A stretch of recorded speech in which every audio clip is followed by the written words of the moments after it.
Le sauvetage économique de Chypre est désormais en bonne voie. Un accord a été trouvé cette nuit à Bruxelles entre l'Union européenne, le FMI et les dirigeants politiques de cette île qui était jusque-là au bord de la faillite.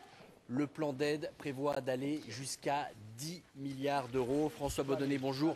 Vous avez suivi pour nous cette réunion de crise. Quelle contrepartie les Chypriotes vont-ils devoir accepter pour recevoir cet argent, François ? Eh bien, la contrepartie, Nathanaël, est simple, c'est la fin de l'économie casino, selon l'expression de Pierre Moscovici. Pourquoi ? Parce que la deuxième banque du pays, la banque Laïki, va fermer ses portes.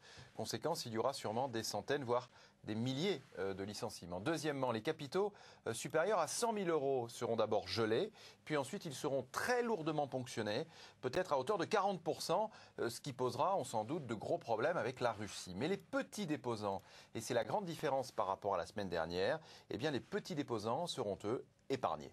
François, un mot sur la manière dont cet accord a été trouvé. Est-ce que l'issue a été difficile à trouver cette nuit ?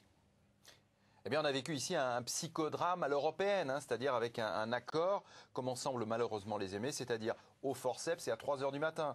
Alors le président chypriote a même dit à ses interlocuteurs, mais qu'est-ce que vous voulez ? Est-ce que c'est ma démission ? Et en milieu de nuit, donc, fin du suspense avec un accord. La zone euro semble avoir évité le pire, mais c'est au prix de lourds sacrifices pour Chypre. François Baudonnet en direct de Bruxelles. Merci beaucoup, François.